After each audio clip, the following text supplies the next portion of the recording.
ഇത് നമ്മളെ ഡ്രില്ലറിൻ്റെ ഈ ബിറ്റ് ഇവിടെ നല്ല ടൈറ്റായിട്ടുണ്ട്. പക്ഷേ ഇവിടെ ഒരു ഭാഗത്ത് മാത്രം തിരിയും, പക്ഷെ ഓർമ്മയില്ല എന്ത് കാട്ടിയിട്ടു. അപ്പോൾ നമ്മൾ ഈ ബിറ്റ് എങ്ങനെ എടുക്കാൻ നോക്കുക. ഇനിതാ ഇതുപോലെ ഒരാണി, ഇങ്ങനത്തെ ഒരു ആണി എടുക്കുക.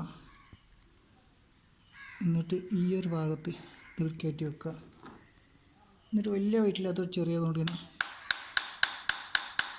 ചെറുതായിട്ടൊന്ന് അടിക്കുക. അതുപോലെ തന്നെ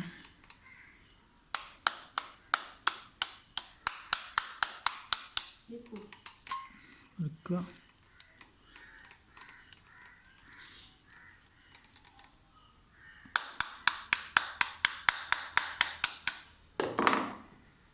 എടുക്കുക. അപ്പോൾ അതാ കണ്ട, ഇത്രയേ ഉള്ളൂ പണി. നമുക്ക് വളരെ സിമ്പിളായിട്ട് ചെയ്യാം. അത് കാരണം ഇതുപോലെ ചിലപ്പോൾ ബിറ്റ് പൊട്ടിപ്പോയാൽ നല്ല ടൈറ്റായിരിക്കും. നമ്മളത് നന്നായിട്ട് ഡ്രിൽ ചെയ്ത് കയറ്റുന്ന ടൈമിലായിരിക്കും ഇത് ടൈറ്റായിട്ട് അതിൻ്റെ ഉള്ളിൽ നിൽക്കുക. അപ്പോൾ നമുക്കങ്ങനെ പൊട്ടിയിട്ടുണ്ടെന്നുണ്ടെങ്കിൽ ഇതുപോലെ ടൈറ്റായി നിൽക്കുന്ന ടൈമിൽ ഇത് 3 ഫിറ്റ് ചെയ്താൽ ഇതിൻ്റെ 3 സൈഡ് ഉണ്ടാവും. ആ ഭാഗത്ത് ഒരു ആണി അടിച്ച് കയറ്റിയിട്ട് നന്നായിട്ട് അമർത്തി കയറ്റണ്ട, കുറച്ച് കയറ്റിയിട്ട് ഒന്ന് അടിക്കുക. അപ്പോൾ തന്നെ ചിലപ്പോൾ ഒന്നെങ്കിൽ ബിറ്റ് ഉള്ളിലേക്ക് ലൂസായി പോകും. അപ്പോൾ നമുക്ക് എടുത്തിട്ട് പിന്നെ തിരിക്കുക. അതല്ലാന്നുണ്ടെങ്കിൽ തിരിച്ചാൽ തന്നെ വേഗം കിട്ടും.